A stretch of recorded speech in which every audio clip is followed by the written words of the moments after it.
30,000, the shadow of the plague, the epidemic that haunted Europe, the silence before the darkness.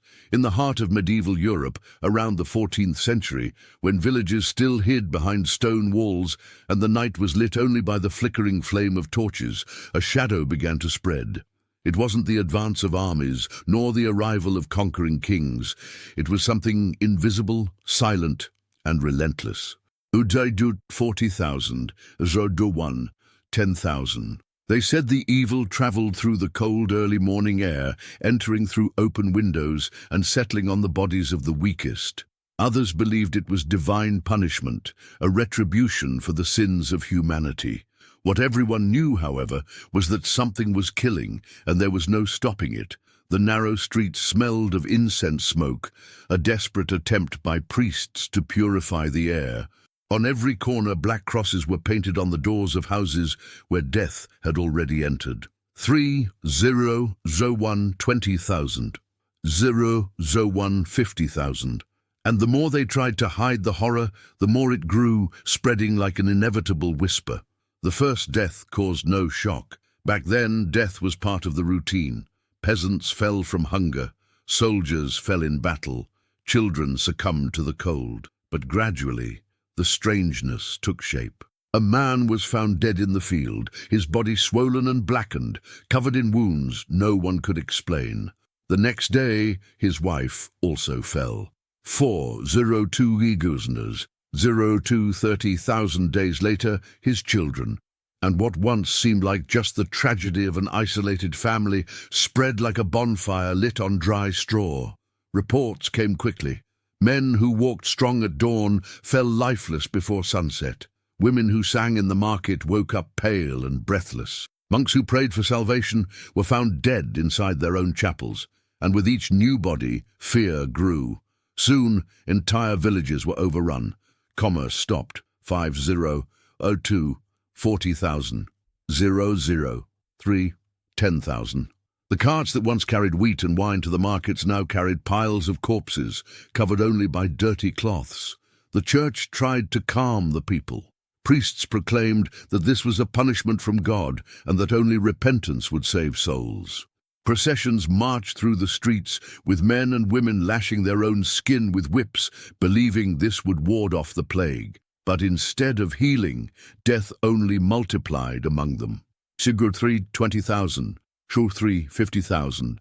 The cities, once filled with voices and the sounds of hammers and bells, fell silent. Only the screams of the sick and the cries of the survivors broke the heavy silence. The wind carried the smell of decay, and Europe plunged into a nightmare that seemed endless. No one planted anymore, no one harvested anymore.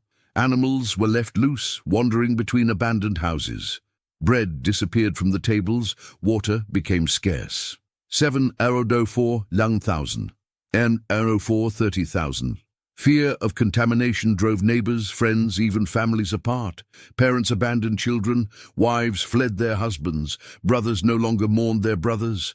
The land was littered with mass graves, where bodies were hastily dumped without prayers, without names, without goodbyes. It was as if Europe itself had been forgotten by God.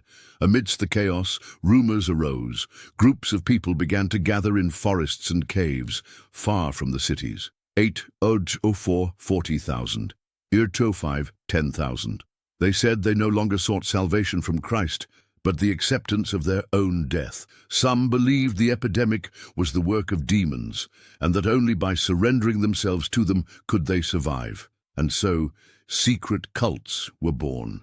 Men and women dressed in black, their faces covered, sacrificed animals on makeshift altars, asking the plague itself to spare them. For many, it was no longer a disease, it was an entity. 905 20,000, 005 50,000. A spirit of darkness that walked invisibly among the streets, choosing who would live and who would die. And with each whispered prayer at these gatherings, the sense that something greater and more terrible was at stake became undeniable. Months passed. Some entire villages vanished from the map, wiped out by the plague. Cities that once flourished in commerce and culture became nothing more than ruins and open-air cemeteries, and then suddenly the evil began to retreat. No one could explain it. 10,006, 100,000, ever 06, 30,000. Some said the cults had worked, others that God had finally heard their prayers. What remained, however, were survivors marked forever. Those who escaped bore scars not only on their bodies, but on their souls. Stories of neighbors turned against each other, of families destroyed, of broken faith. The epidemic departed, but left a legacy of fear, distrust, and superstition that would echo across Europe for centuries. 11,006, 40,000, 0007, 10,000. And even when the sun shone again, ere over the green fields, there were those who swore that on the quietest nights they could still hear the whispers of death walking between the houses.